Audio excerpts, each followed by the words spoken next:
রাতের অন্ধকার, টোকিওর শহরতলির নীরবতা ভেদ করে ভেসে এলো এক নারীর চিৎকার, সবাইকে মেরে ফেলেছে। কয়েক মিনিট পর পুলিশ পৌঁছে দেখে একটি কেয়ার হোমের মেঝেতে ছড়িয়ে আছে রক্ত, নিথর শরীর আর গন্ধে ভারী হয়ে উঠেছে বাতাস।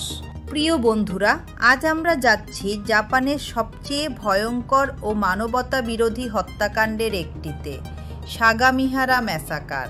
২৬ জুলাই ২০১৬ টোকিওর দক্ষিণ পশ্চিমে সাগামিহারা শহরের একটি মানসিক প্রতিবন্ধী সেবা কেন্দ্র জুকুই ইয়ামায়ুরি এন। প্রায় ১৫-৫০ জন বাসিন্দা, যাদের অনেকেই শারীরিক ও মানসিকভাবে অসহায়। মাঝরাতে সবাই ঘুমিয়েছিল, তখনই এক প্রাক্তন কর্মচারী সাতোশি উয়েমাতসু হাতে ধারালো ছুরি নিয়ে ভেতরে ঢোকে। সে জানত প্রতিটি রুম কোথায় কে কোথায় ঘুমায়। নিঃশব্দে দরজা খুলে একে একে সবাইকে আক্রমণ করতে থাকে। মাত্র অর্ধ ঘন্টার মধ্যে ১৯ জন নিহত, আরও ২৬ জন গুরুতর আহত।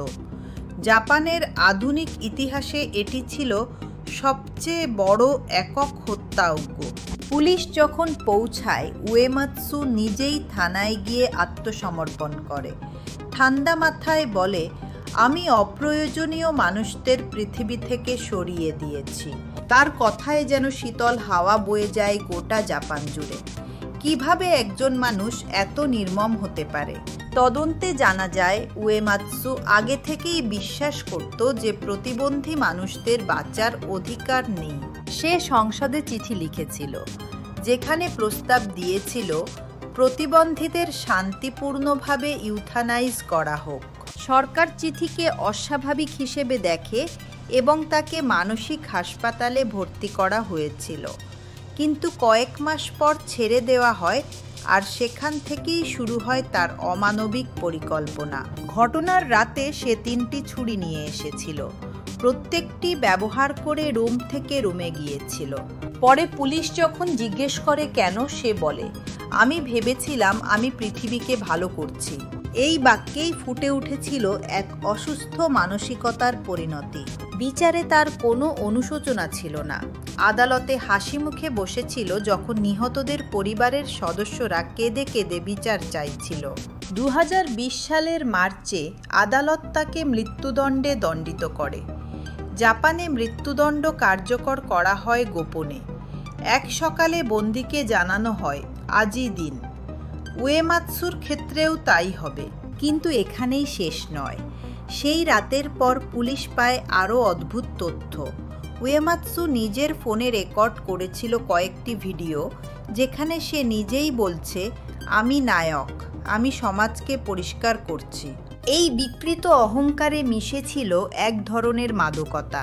একজন প্রাক্তন সহকর্মী পরে জানিয়েছিলেন, সে সব সময় বলতো, যদি পৃথিবীতে দুঃখী মানুষ না থাকে তাহলে পৃথিবী আরও সুন্দর হবে। ভাবুন তো, এক বিভ্রান্ত মস্তিষ্ক কেমন করে মানবতার সংজ্ঞা উল্টো করে ফেলতে পারে। এই হত্যাকাণ্ড শুধু ১৯টি প্রাণ নয়, জাপানের বিবেকেও আঘাত এনেছিল।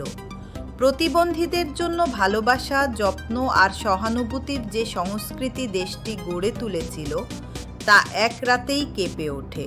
আজও জুকুই ইয়ামায়ুরি এন পুনর্গঠিত হয়েছে, কিন্তু প্রতিটি দেয়াল যেন ফিসফিস করে বলে, সেই রাতে কেউ ঘুমোতে পারেনি, আর কখনো পারবেও না।